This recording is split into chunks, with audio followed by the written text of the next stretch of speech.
back. You are now watching We Talkin' Sports.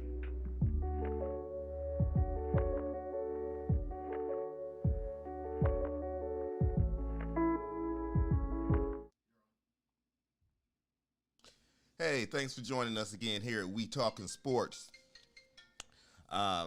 Make sure that you follow us on Twitter at We Talkin' Sports 2, on TikTok at We Talkin' Sports 6, and on Instagram at We_talking_sports. And man, do we got a lot to talk about. Whole bunch of stuff to talk about. And one other thing, make sure you hit that like button so that, you know, we get those likes, know that you're liking the show, and also go ahead and subscribe so you get notifications for other material that we have that we put out there. So we got D-Jack on the phone. D-Jack, Happy New Year. Happy New Year, team. Happy New Year. Yeah. Man, it was a busy week because we really had a week off because of the way Christmas fell. So yeah, in between that time, just so much has happened. So much has happened. I want to send a shout out to my UC Bearcats. Great season, 13-1. Yeah. Hey, we wasn't ready. We ain't on that level. Right. That's just what it is. Michigan got handled too, and it's just like I'm not saying O State would have beat them, but O State seems to be the only Big Ten team that can even really hang with the big dogs like Alabama and Georgia. No comment. Next subject. I don't even know why is even brought up. Don't y'all play? What y'all play like 5C today in the some bowl, some type of bowl? What y'all in there? All right. Arkansas Alaska Bowl or something. Well, like you were saying, dog. So good season, Cincinnati. So check this out. Yeah, COVID is basically wrecking the NFL and the NBA. As you know, with so many guys out, you have to have a minimum of 8 guys active on your roster, and because the COVID lists grow daily. You know what I'm saying? You may find out that you only got 6 eligible guys, so they've been calling guys up from the G League. They've actually shut down the G League to make those guys available to play in the NBA. I didn't know that. Yeah, they did, and there's been tons of those guys getting into the league, and you also have an influx of former NBA players that are coming back, signing 10-day contract. Like, I'll play for a minute, you know what I'm saying? Right, so right. My boy Lance Stevenson came out there. You say who? The National NBA guard and the NBA reserves, pretty much. Yeah, basically. But it's been a trip. And it's like, because of that, when you go into these games, when you see the games on the schedule, before you can even try and think about who you think is going to win, you got to see who's playing. Because there literally at times are rosters with guys that I have never really heard of. And again, I'm not even dissing them and saying that, man, because those G League guys can play too. They just don't have or haven't gotten their opportunities for whatever reason. A lot of times. Yeah, I mean, I think it's a good opportunity. I'm glad to see some players back in the league. What they say that this is the record number of players that play. Right. So obviously, I don't like COVID, but you're giving a lot of guys a chance. So. Well, you could argue that the G League saved the NBA, because without the G League, and when I say without the G League, what we had the D League 5 years ago would not have been equipped to do what the G League is doing right now. Because first of all, they weren't aligned with franchises the way that they are now. And most franchises have gotten smart and aligned their coaching staff and system that they run with their team. So, hey, hats off to the NBA, because if you got to look at it, they were kind of prepared for this in that sense, because the G League saved the NBA. They would have had to cancel and reschedule all those games if it wasn't for the G League. So with the Cavs, what is Darius Garland just on COVID? Yeah, he's just in COVID protocol. And then the NBA after the CDC lessened their protocols and periods away, so did the NBA. So now that they say if you positive but you're vaccinated and you're asymptomatic, you can return after 5 days. So and I think he's been about a week. So unless he's actually sick and dealing with flu-like symptoms and all of that, he should be back early next week. So I don't know if I like the Rondo move. I love the Rondo move. How could you considering the fact that I hate what happened to Ricky Rubio. Oh man, I hate that happened, man. Because he was such what the Cavs needed, and I think the Cavs have a lot of things. There's a lot of parts into that gumbo that's creating the success that they're having. But I think he was a big part of it. I just hate that happened. How many years does a team lose two of its backcourt members to knee injuries, season-ending knee injuries? You know what I'm saying? How often does that happen? Because we lost Sexton and him for the whole season. Yeah, I mean it's unfortunate. But let me tell you why I think Rondo is a good fit for them. First of all, Rondo is a very high IQ basketball player too. So he's an intelligent player. He's a floor general. He will utilize these young boys and the weapons that he have. And Rondo is going to be racking up 7 and 8 assists a game too. Watch. And on top of that, he brings some toughness. He's a good defender. So no, I like that. I like it. And we didn't have to give up nothing really. We didn't have to give up anything. We just had to get a roster spot. Give up Darnell Valentine, Jarvis, whatever the hell that dude's name is. Valentine. Only because we needed a roster spot. We just had to clear a roster spot. So the thing about Rondo is you first got to figure, is he going to be interested? Which I don't think he is. And I think that he has stopped. No, you know they would not bring him in here without talking to him first. And the word is he's excited because he wasn't getting very many minutes with the Lakers. Is to where now he know he's gonna be how could that was the same situation that he was in when he won the championship with him. He didn't really start playing until the end of the year. So that was a championship. The Lakers don't look like they're on course for a championship. And I disagree. Some people would say he was ready to jump on the first thing smoking and get up out of there. You know what I'm saying? So I don't think it's a good fit. I don't think it's a good fit because I don't think that Rondo is a dude that's going to come in and teach young guys. He's not going to be what Ricky Rubio was as far as just happy to be here and stuff like that. So I don't. Not in personality. I agree with you. Now, he don't have that personality, but I think he will on the court. One thing I will say though is I will say that if you bring in a Ben Simmons now I think that Rondo move works, and I like Ben Simmons with him. And the reason why I say that is because we really don't need Ben Simmons to be the star. Well, when I say be the star, I mean be the star that leads us in points. But, okay, so right now the Cavs are a team who, if I'm looking at the NBA, I'm saying, okay, is this team for real or is this team pretenders? But then you bring in two veteran players like Rondo and Ben Simmons. Now you got to take me serious.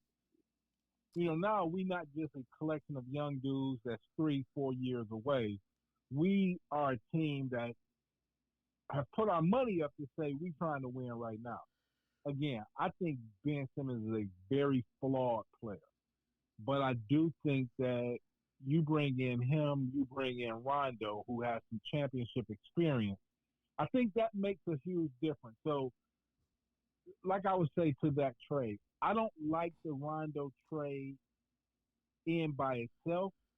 But if you bring in Rondo and you bring in Ben Simmons, I'm 100% on board. I think that makes a difference. Rondo to me is going to be a disgruntled player that's sitting on the bench, which I thought Ben Simmons would be also. Well, check this out. You won't have to wait long to find out. You won't have to wait long to find out because obviously that trade's a done deal.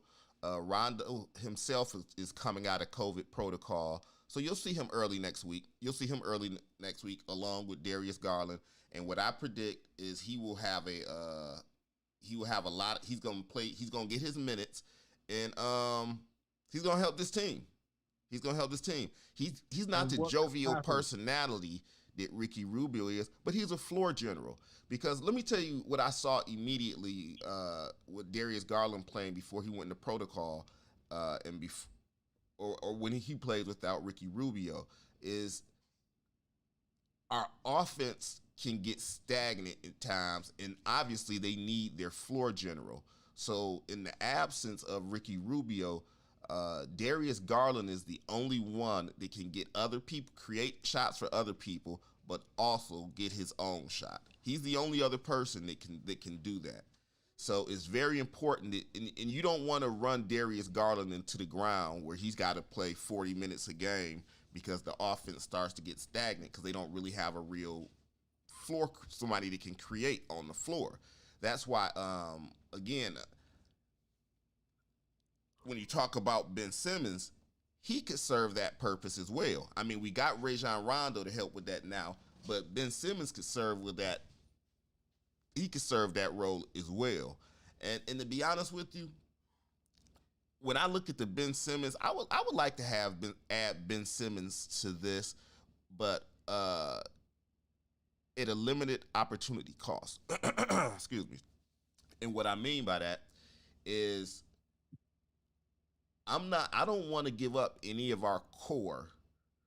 I don't want to disrupt any of our, what I'll say is our core 7 to acquire Ben Simmons. So, with the exception of Colin Sexton. And let me tell you why I put Colin out there. It's not because I don't like Colin. It's not because I don't want Colin to be a part of this team. But if they are willing to trade Colin Sexton, what that's telling me is those two aren't on the same page, meaning Colin and the organization on what his role is. And of course, your role is going to align with your compensation. So I don't like when you do that. So how does Colin Sexton getting traded for Ben Simmons mean that his role does not align to the conversation? I mean, to the organizations. I don't know how you put 1 and 2 together and got 3. Well, first of all, because he's in his 5th year, which means he's going into free agency at the end of this year. So that's the first indicator that they're not on the same page. Because so if many other them people. For LeBron James, would you say he wasn't allowed? If they traded him for LeBron James, would you say that he wasn't aligned with them, or would you say, wow, LeBron came, he got an opportunity to get LeBron? Like, I don't understand how. I don't know why you can't trade him for Simmons and still, hey, we did have an opportunity to sign him, but we got a better opportunity with Simmons, so we want to go there. Like, you put a lot in that narrative that I don't know is necessarily true. And there's definitely some speculation there, but I don't think it's. I don't think it's. Organization doesn't. Him and the organization aren't on the same page. You saying the speculation of that? Yes. I don't know how you. I don't know how you can. If they were on. Look, Jared Allen was we acquired Jared Allen. What did we do with him at the end of the season? We extended him 4 years, $25 million. Some people said we overpaid. We don't care what you think. We think this guy's part of our future. We signed him. When you certain about a guy and his role in your organization, you sign him. Yes, I don't necessarily agree with. I don't think that they like right now. I know that you're probably going to say, "Hey, they don't listen to us," but they do. Twitter and all this stuff is a huge thing. So to start saying why this dude is injured, hey, he's not really part of the organization without any proof. No, that's not exactly what I said. That's not what I said. That's not what I said. I said you said if they traded him for Ben Simmons, that will show that he wasn't. I said if they trade him for anybody, if they instead of re-signing him, if they trade him, insert name. It doesn't matter who they trade him for. It's because they couldn't get on the same page of what his role was, what his role / value was. So if they had an opportunity, and that's fancy talk for they couldn't agree on contract terms. Okay, so if they ended up trading, let's say they got Bradley Beal for Lauri Markkanen. Does that mean Lauri Markkanen isn't part of their future, or does that just mean they had an opportunity to get Bradley Beal? That would mean they had an opportunity. They had an opportunity to get Bradley Beal because Lauri Markkanen has a contract. He just signed a 4-year contract, so their intentions for him are clear. They're actually in writing. He has a contract. Yeah. Colin Sexton does not. Colin Sexton does too. He does. So it expires. It expires. Okay. Yeah. Again, I just don't like the whole putting the extra part on. You know what I'm saying? Like you don't. What's know extra? If it's speculation. It's speculation. Sometimes you read in between the lines. You don't. They don't have to tell you everything. Some things it's like if we don't agree on a contract, what does that mean? We don't see eye to eye, right? Did they?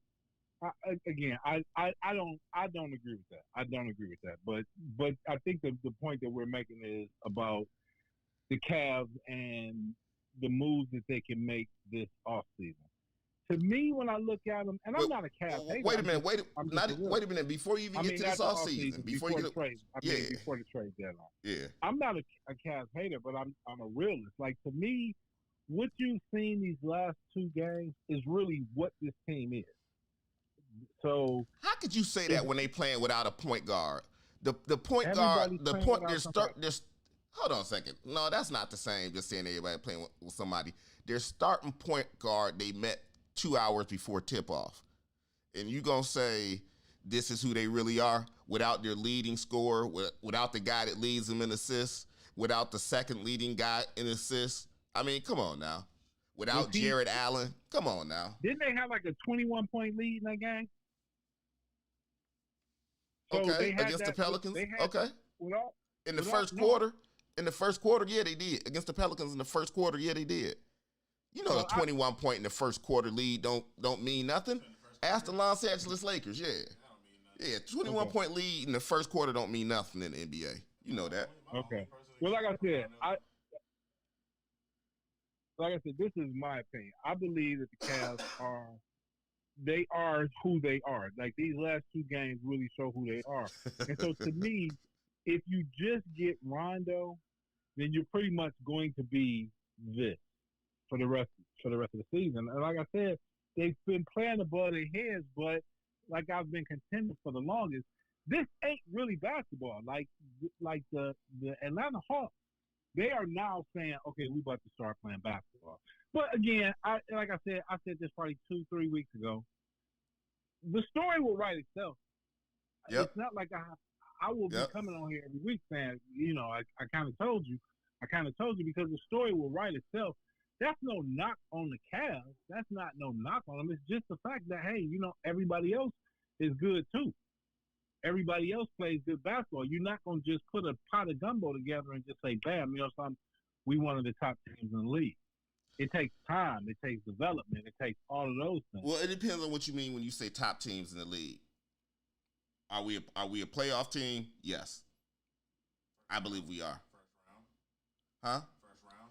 We may lose the first round depending on who we get matched up with because see, I'm realistic and I know that the playoff, what you do in the regular season has nothing to do with what you're going to do necessarily in the playoffs. Yeah, it's a different game. And I'm not going to predict any playoff success until I see some of these guys under playoff pressure.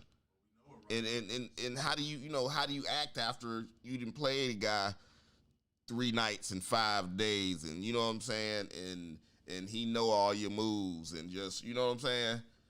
But I look at it from the standpoint of your point.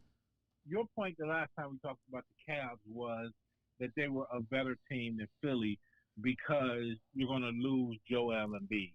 Well, That's not what I said. That's not what I said. I said they will have a better record. I did not say they were a better team. I said they would have a finish with a better record. Oh, you're right. And I said they won't.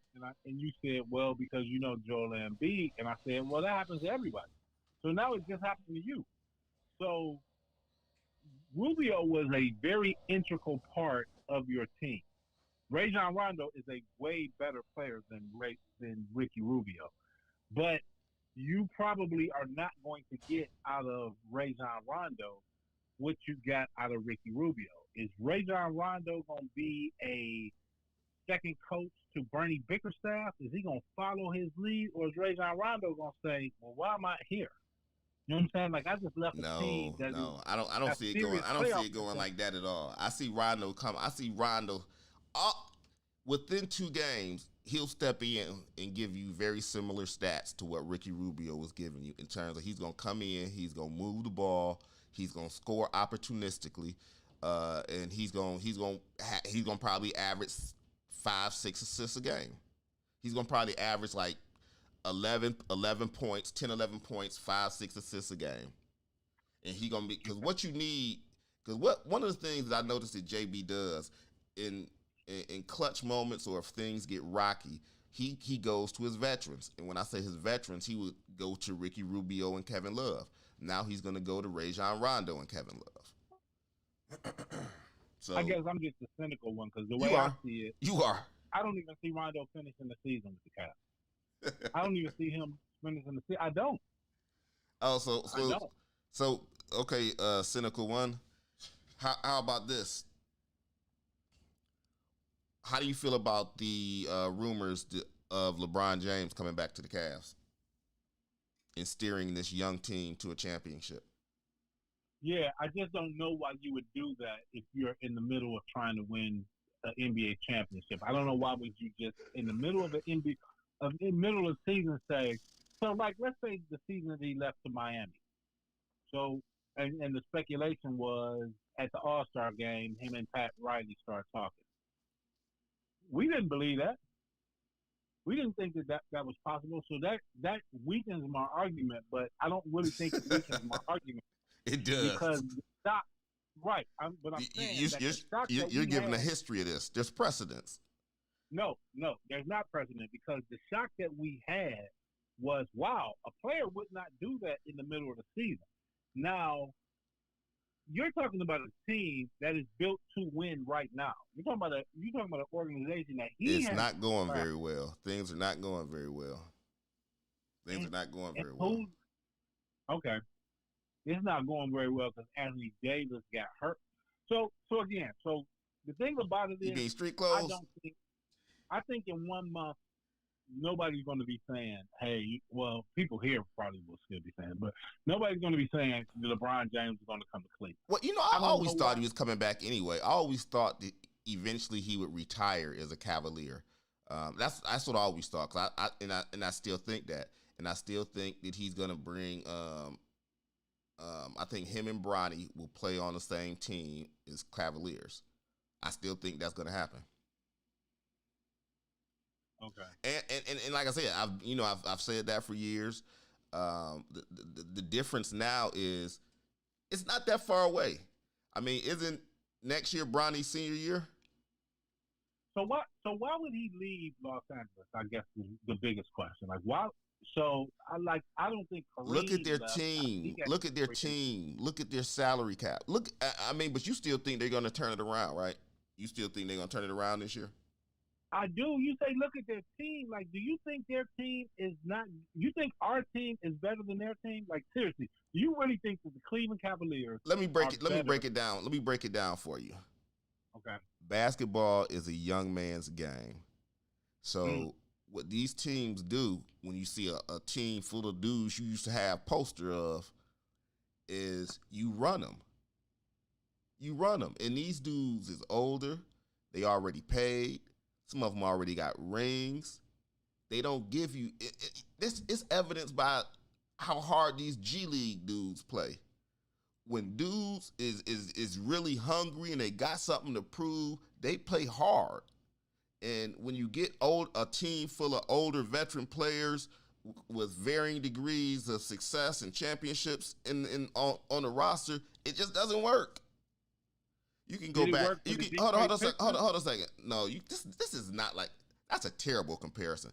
You know what a better comparison than this is? This is like the Shaq and Kobe Lakers when Gary Payton and Karl Malone joined that squad and everybody thought they was gonna win a championship. This is like back when Charles Barkley and Scottie Pippen joined what was that, Drexler in Houston. You know what I'm saying? That's more like what this is. This is more like Paul Pierce and Kevin Garnett and Darren Williams going to Brooklyn and thinking they could just, again, assemble a team of old talent and people that have already had success and got money and think you're going to win. It just doesn't work. It doesn't work. But it's going to work in Cleveland. So we don't have old talent. We don't have people with success. Everybody on our team, most of the people on our team is still on their rookie contracts. So let me ask you this. So if I gave you the Los Angeles Lakers situation, you can tell me how that's going to not work. But no, if I can tell you. Cleveland Cavaliers, let me finish. But if I give you the Cleveland Cavaliers situation, you can tell me how it's going to work. Correct. So you're going to tell yes, me, sir. like, you can tell me that you can bring in an old Rondo, and that's going to work. But the Lakers can't play old dudes that's way better, way good dudes. But that's not going to work. DJ. You're talking about one of the greatest football players in the history. Basketball players in the history of the game that just passed 36,000 points. Let me ask you a question. How come you don't see the pattern here? How come you don't see the pattern where LeBron goes to a team, he brings high-priced players, puts the high-priced players that he wants around him, it wrecks the salary cap and puts you in a situation where you don't have any flexibility to acquire anybody else. And guess what? You gave your draft picks away to acquire those high-priced players.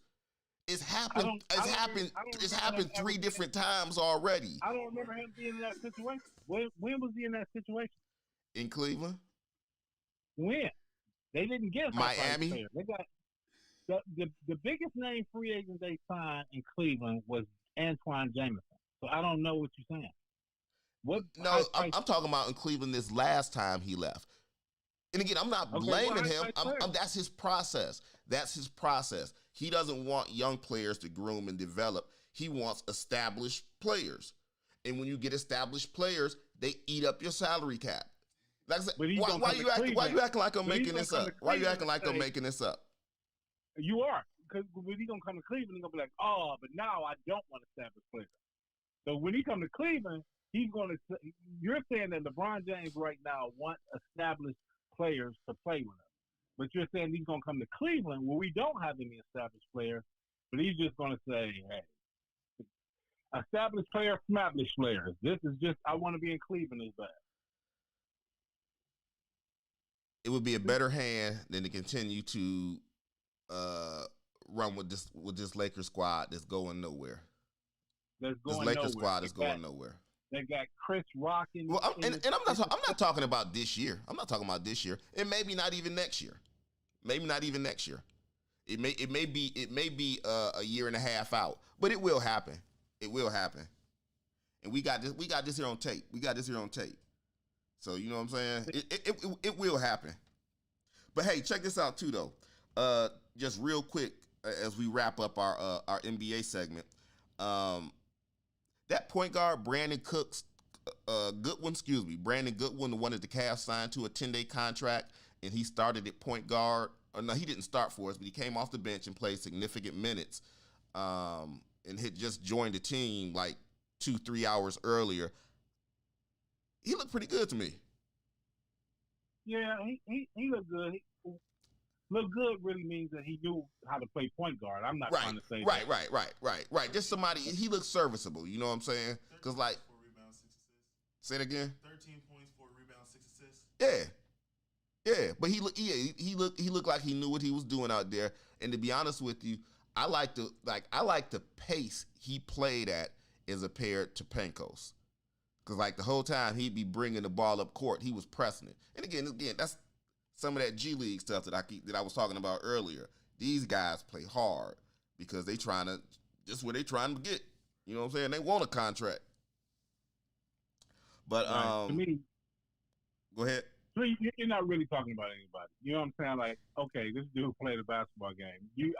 I'm not saying anything positive about him. I'm just going to say that we'll be better when Darius Garland comes back. Absolutely. But this is my thing, though, and this goes back to what I was saying earlier. This is what I was saying earlier. It's guys in the G League that can play that just for whatever reason haven't really gotten their opportunities, and that's one of the things I like about what's going on now with the COVID thing, and them utilizing the G League. And there's been other guys that more or less discovered in the G League that went on to have good NBA careers. First one that comes to mind, Spencer Denwitty. You know what I'm saying? He's been an NBA All-Star, and he was a guy that was playing for Brooklyn, and came up as a G League guy. And it's plenty of other guys. I don't have anybody else off the top of my head, but it happens. Some of those guys get their opportunities and make the best of it. The point is what, that this dude is going to be as good as Spencer Dinwiddie? No. I'm just saying he seems like a serviceable player. I like what I see. Spencer Dinwiddie is good, so I don't want to get that. I think Spencer Dinwiddie is more about situation than he is about talent. I don't think if you make an NBA All-Star team, you can play. First of all, if you're in the NBA, you can play. But if you make an NBA All-Star team, you can play. You can play means, if you go down to Denison, you the best dude out there. I'm not talking about the guy at the local park. No, for that year, you were a top 25 player in the NBA. For that year. That's what being voted to the All-Star team means. But hey, check this out though. With that, this Browns-Pittsburgh week, we got the Steelers on Monday Night Football in Heinz Field. Probably Ben Roethlisberger's last home game. So much on the line. Can you handle the stakes? Can you handle what's at stake? Can Baker handle the pressure? So or will he fold? This to me is what it's all about. This right here is what it's all about. You got everything on the line. Everything is on the line. Everything is on the line. Against your biggest rival in their home, but you know their rival is injured. You got an opportunity right now to close the coffin on Tomlin, to close the coffin on Big Ben. You got an opportunity. The Browns right now have an opportunity to say, we run the NFC North. Because we talk about our problems. AFC. AFC North. We talk about our problems. We talk about this, that, and the third. But every football team has dealt with tremendous problems. Tremendous. Not just small problems. Tremendous problems. Kirk Cousins, they got a big game coming up, and they don't have a quarterback in like the biggest game of the year. So all the excuses, it ain't about excuses. It's about football. And it's not about excuses at all. If you look at this season, this is Deion Jackson's talk. You look at this season, I am proud of what the Browns did this season. I really am. And now that's going to have to be coupled with 2 victories. If they don't get these 2 victories these next 2 weeks, then from me being proud goes away. But let me tell you something. They're fighting through all of the adversity that they've gone through, and now they have an opportunity to go to Pittsburgh and then play Cincinnati here, and we really own Cincinnati, and that gives us a first round playoff game at home. Right. To me, if you're a Browns fan, I don't know how you can't be more excited than you've ever been in the last 20 years. It's crazy to think that as uneven as we've played and as bad as we've played at times, that we still have an opportunity to win this division. And again, unfortunately, we have to depend on some other teams, but we do still have a realistic opportunity to win. And with that being said, if Baker pull out these last 2 wins, if Baker win these last two games and get us into the playoffs, I'm going to get off your back, Baker, because that means you took us to the playoffs on back-to-back seasons. And even though it wasn't always pretty, if you get us there, if you can get us there, I get off your back. I get off your back because at the end of the day, you can't win in the playoffs if you ain't in the playoffs. And if he gets us to the playoffs on back-to-back seasons, I'm going to just throw my hands up and I'm going to be like, you know what, Baker? As far as we go this year, hey, see you next year. You know what I'm saying? Let's do this. Because, again, the bottom line is to get to the playoffs. Right. However, if he don't win both of these last 2 games, I don't think he'll be back next year. I think that would be the nail in the coffin for Mr. Mayfield in Cleveland, Ohio. You know, they already say that the boy getting death threats. They already say the boy getting death threats. That's it. That's the idiocy of the fan base. Because, okay, so if not Baker, who? You know what I'm saying? It's like I can't answer that. I can't answer that. I could do some more of that speculating, but last time I did a little bit of speculation, you know what I'm saying? You got a little upset about it. You know what I'm saying? I don't know if it's okay to do with you. You don't like my speculation. Just as upset now when you speculate that Russell Wilson, Aaron Rodgers, Deshaun Watson is going to come here because they're not. Whoa! We didn't have to go there with it yet. We didn't have to go there with it yet. No, you have to because at the end of the day, this is what will happen. Okay, so right now, instead of encouraging your quarterback is being torn down. That's what happens when you throw 4 interceptions. So then, he did. That ain't the first time a quarterback has ever thrown 4 interceptions in a game, though. Right. What you want somebody to rub his back? You know what I'm saying? No, you get it. When you throw 4 interceptions, you know, granted it was a bad day at work. Ain't nobody trying to run you out of town just based off of that. But people aren't going to say nice things about you. But what I'm saying is exactly that's how that goes. I mean, I definitely get what you're saying, and I definitely get that you think that is right. But what is going to be the end result is you're not going to have a quarterback again. And so, because you're not going to have a quarterback, I'll give Andrew Berry more credit than that. I don't think he's going to bite his nose. I don't think he's going to bite his nose to spite his face. So tell me the big free agent signing that has worked out for Cleveland. Jadeveon Clowney, OBJ.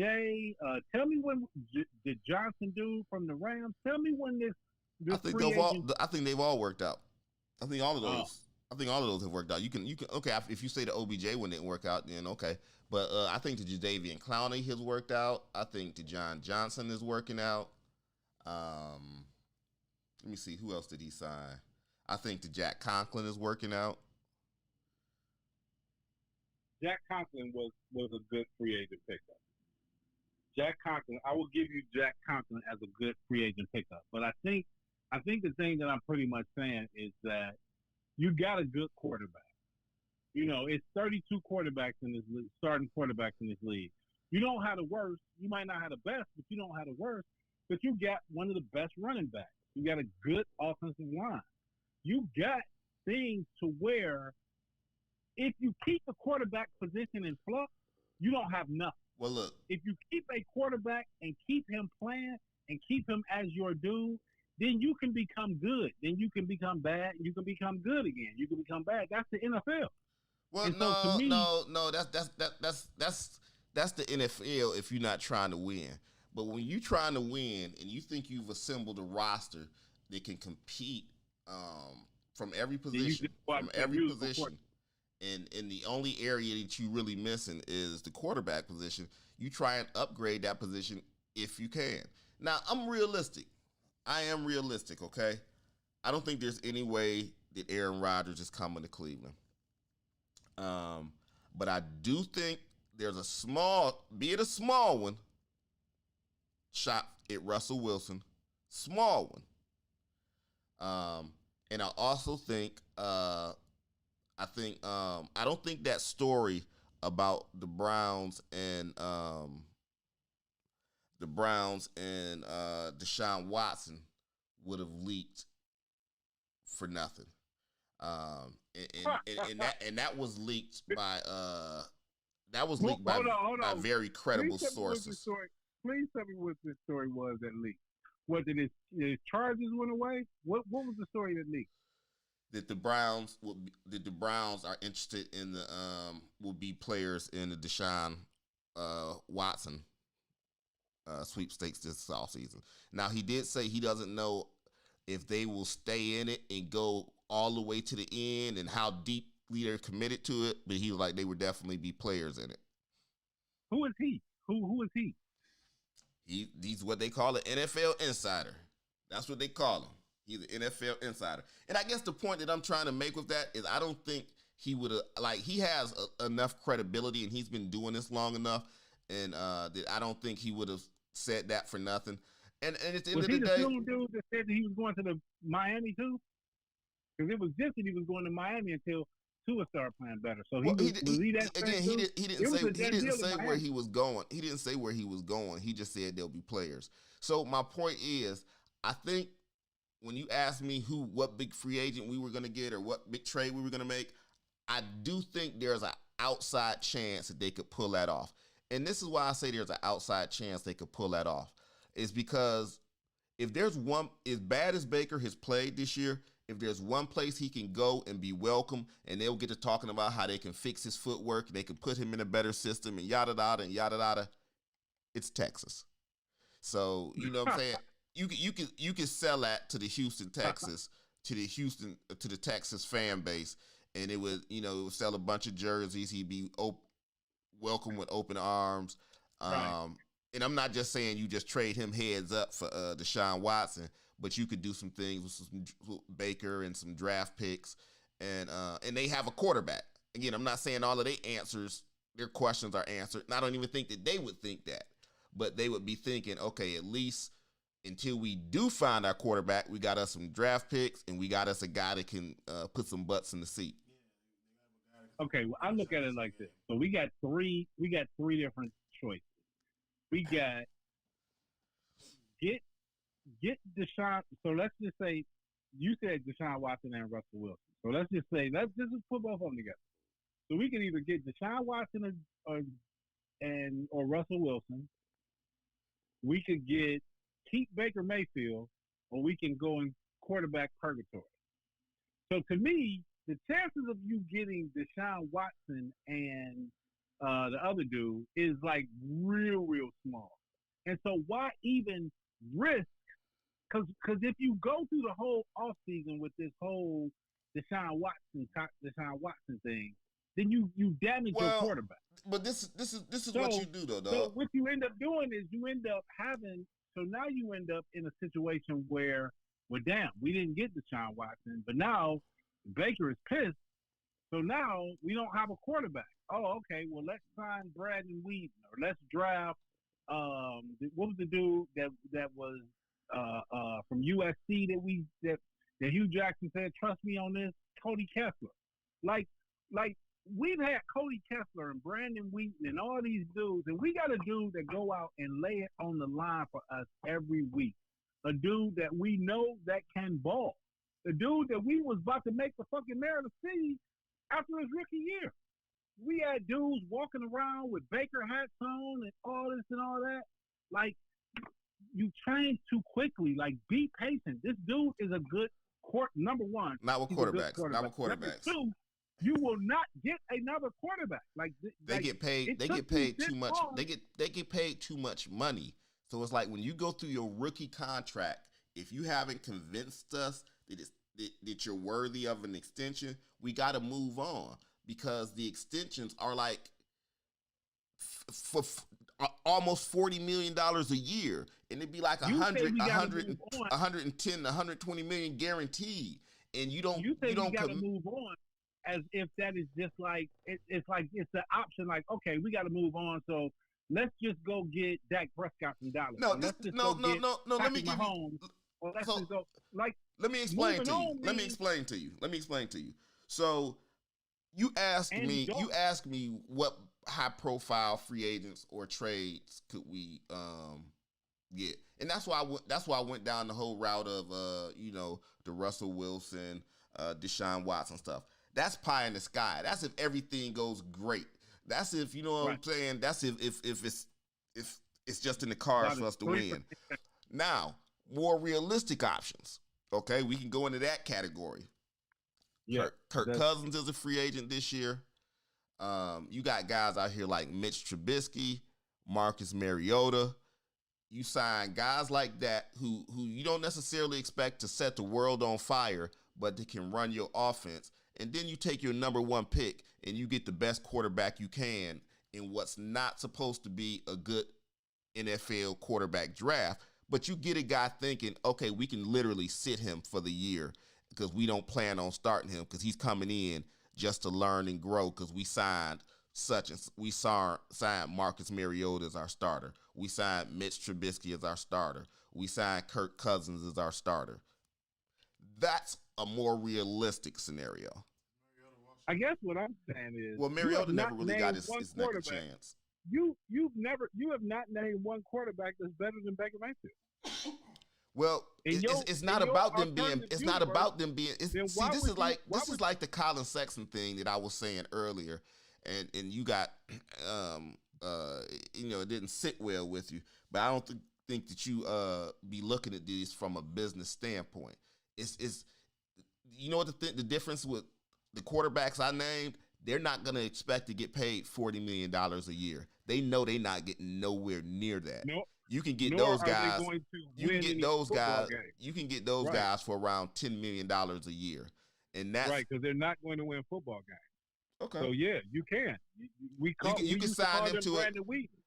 We used to call them Jeff Garcia. We've already been down It's the Tennessee model. No, it's the Tennessee model. It's what Tennessee did with Marcus Mariota. They brought in Ryan Tannehill on like a 2-year deal to compete with him. And when Mariota folded and Tannehill took over, and when Tannehill took over, he sees his opportunity. This situation was a better fit for him. And it's not necessarily that you're going to get that, but if you can get somebody that can play competent at the position, just competent. Just be competent. You ain't got to go to a Pro Bowl. You ain't got to be all pro. Just be competent. When people are open, throw them the ball. I have said this for years. You have to work to be as bad as the Browns are. You can't just be that bad by mistake. It takes exactly what you're doing, what you're saying right now. Because to me, it's so crazy how you don't realize that you always say this. It like you always say this every year after the Browns season. The only time that you didn't say it is with Baker Mayfield. Like, out of all of these years, the only time you have not said what you're saying right now is when Baker Mayfield was the quarterback, and that was 2 years out of 3 that he's played. So let's be clear with what you're saying. Every other year since the Browns have been back as a football team, you have said the same thing after week 14 or the 2 games left. Have any of those guys ever went on to win the Super Bowl? Have any of them ever went on to do anything in the league? No. So that means I was right 14 times. That means I was right. That means I was right 14 times. Then I'm batting 1,000. No, that means you was wrong 14 times. Every time. Here, this is what I'm saying. quarterbacks are very, very, very, very, very, very. I can't say enough. Very difficult to find. Very. Like out of all the human beings on earth, it's only like about 15 good ones. And you got I don't even think it's 15. I don't agree with that. But right. But what I'm saying is, with the top 15 quarterbacks and a good team that has been playing together for years, you give yourself an opportunity to win. You re-sign Nick Chubb. That is a huge victory for the Browns. And he ain't been hurt. That is a huge victory for the Browns. Why blow it up? For Marcus Mariota. Like, you really going to blow. Because you're not getting ready to give Baker Mayfield $40 million a year. Okay. Then don't give him $40 million a year. Sign him to a franchise and hope that he does what other quarterbacks that got franchised and turned around does. Then you still sign them to right around $40 million. And that's what I'm saying. That's what I was saying to you, just like with the Colin Sexton things. When guys don't sign extensions, the writing's on the wall. Them and the organization don't see each other with the same value. If they did, they would have extensions. How did that work out in Dallas? How did that work out in Dallas? Yeah, when they signed him to a franchise and they went on here in the offseason and signed him to a contract, and now they are the number 2 seed in football. Different situation. If that was here. Different situation. If that was here, y'all would have got rid of him. Different situation. No, they wouldn't. Different situation. Totally different situation. Let me tell you this. Since 1999, hold on a second. Were you saying that the Cowboys should fire Mike McCarthy? I still say they should. But listen, right. Since 1999, any quarterback that went into their 5th year option without an extension has never signed an extension with the team that drafted him. Dak Prescott just did. Dak Prescott did that after his he didn't have a 5-year contract because he wasn't a first-round draft pick. Okay, so anyway, again, you are not talking about. So this is my point, and this is what you can't get. You don't have the Dallas Cowboys. You got the Cleveland Browns, and as much as you hate it, the Cleveland Browns is not as high profile of a team as the Dallas Cowboys. So people will probably knock down the doors if they're. Oh, I know.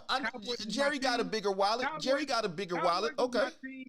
Cowboys is my team, so you're gonna hate when I'm saying that, but hey, it got to be said. If the Dallas Cowboys had Baker Mayfield and they was in this situation, they could say, "Hey, let's get Aaron Rodgers," and that could be realistic. Or they could say, "Let's get Russell Wilson." Ain't nobody gonna touch Deshaun Watson, in my opinion, and especially while all this stuff is out.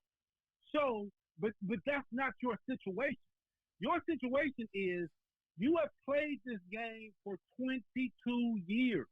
In 22, if you were such a desirable place, you couldn't have get none of these dudes in 22 years, and now you think that you're gonna get them now? No, you're not. You might as well just go ride with the dude that you got, who is good. That's the thing that's tripping me out, is that he is a good player. He's not having a good season this particular season, but they still are in a position to win the AFC North with 2 winnable games and a winnable situation. Like I said, if you all Cleveland fans wouldn't have, because y'all would have been saying, "No, man, we win." Well, hey, look. But realistically, if you was offered this situation at the beginning of the season, if you were intelligent, you would say, "Wow, I like that." You were the third. You were the third team in the AFC North last year. Now you have opportunity to win the AFC North and get a home playoff game. Like I said, win a division, get us in the playoffs. I'm off your back. Do things your way. Win the division 9-8, 8-9, 7-10. However you win it. Get us to the playoffs. I'll leave you alone. I won't say nothing else bad about you. But if you don't, we roll with Mitch Trubisky. If you don't, I will help you pack your shit. Okay? I will help you. Yep.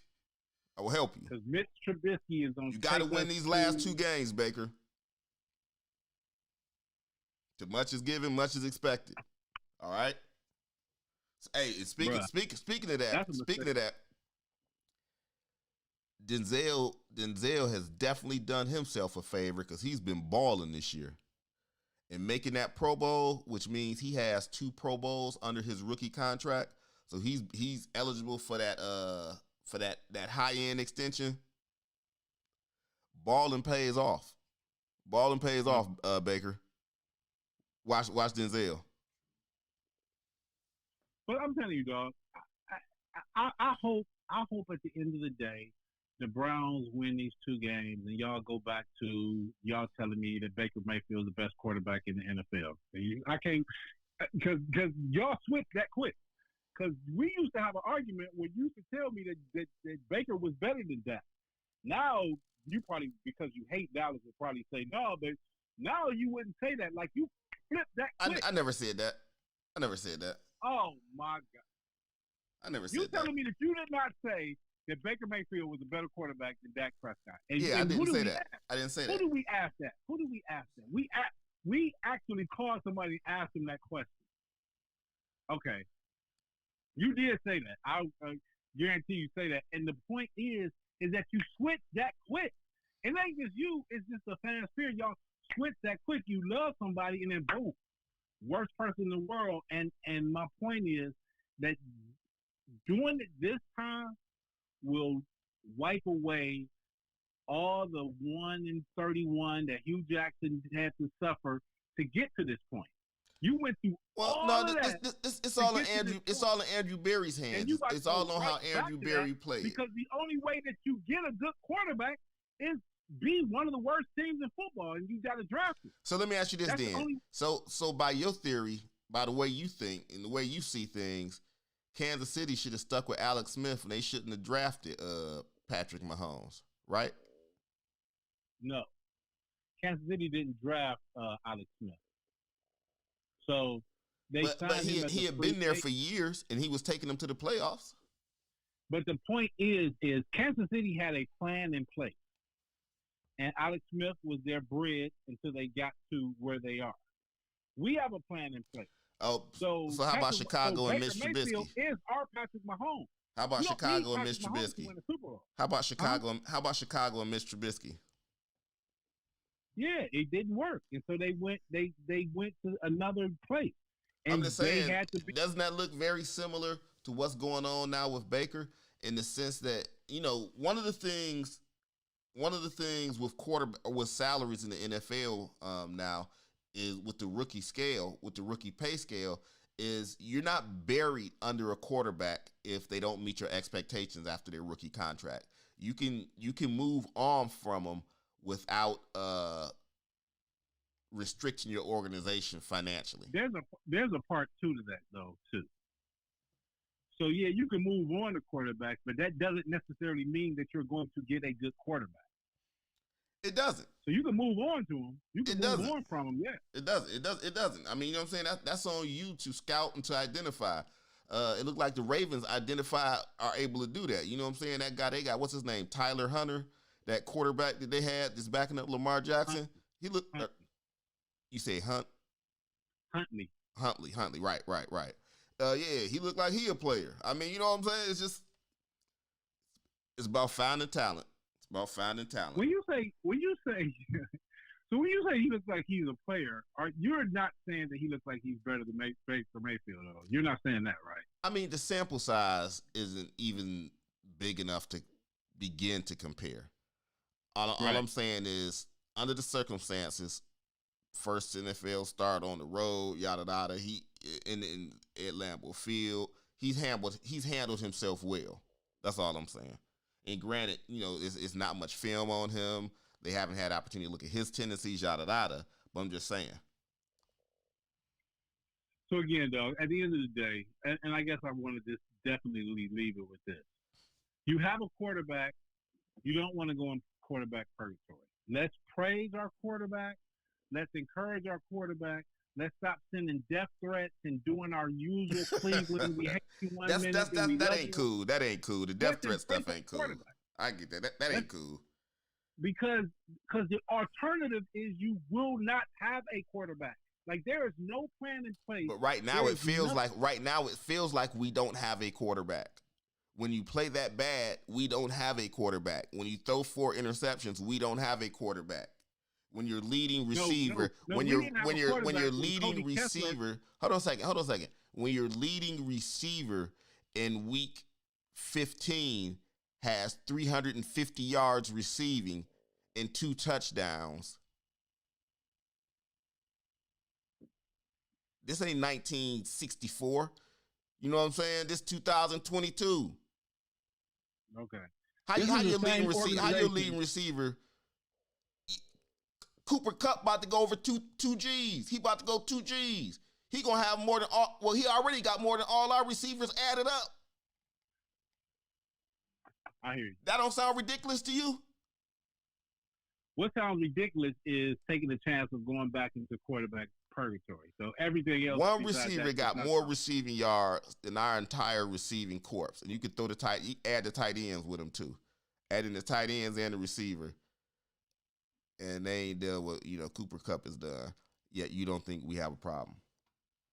At the beginning of the 2020 season, which not this season but the season before, did you think the Bengals had a better quarterback than us, or did you think we had the better quarterback? Wait, say that again. At the beginning of the 2020 season, did you think we had the better quarterback? Did you think the Bengals had a better quarterback? I thought we did. Okay. So now, in the beginning of 2022, if we go into that season with our plan being Mitch Trubisky or who's the other dude you said, the Oregon dude that won the Heisman? Mariota. Mariota. If we go into Mariota, are we going to have the best quarterback in 22, 23, 24, 25, 26?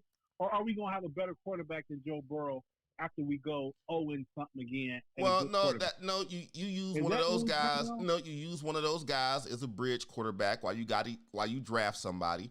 Unless one of those guys with their second opportunity takes hold of it, like Ryan Tannehill did. Took a hold of his opportunity in Tennessee. The best 2 quarterbacks coming out is Kenny Pritchard from Pitt and Desmond Ritter from University. Everybody say he's going to Pittsburgh. Everybody expects that dude from Pitt to go to Pittsburgh. Okay, but are any of them 2 dudes better than Baker Mayfield? So maybe not right now. Maybe not right now. But like I said, you don't draft a guy and say I'm going to start him. You draft a guy and you develop him while you have your bridge quarterback, which would be like a Mariota or even a Kirk Cousins. You sign Kirk Cousins to a 2-year deal. Sign him to a 2-year, $60 million deal while you because Baker. And if Baker would take a 2-year, $60 million deal, I would say give Baker that money and then still draft somebody. But so when our franchise had that opportunity, the best quarterback we could get was Tyrod Taylor. So now we just don't all of a sudden just get the best. What are we going to get? And you talk about me in speculation. The best we could get was Tyrod Taylor. That was the best. That's the best that we could get. When we said we're going to get a bridge quarterback, the bridge quarterback we got for Baker Mayfield, because you're saying tear all that up and start over again. And so I'm saying that when you tore it up the first time and started over again, you started over with Tyrod Taylor when you drafted your quarterback. Hey, you can't let fear of past failures. If you live off of the fear of your past failures, you'll never have success. I hear that. But at that time, we had the number 1 pick, and we got a quarterback in a good quarterback draft. And we got it wrong. It looks like we got it wrong. So this time we're going to have about the number 12 pick in a weak quarterback draft. It's teams that's sorry than us is going to draft a quarterback, but we ain't going to get the top quarterback. And now we're going to get a bridge where the last time the best bridge we could get was Tyrod Taylor. So we're going to get a good bridge. No, we got Chubb. We got Myles Garrett.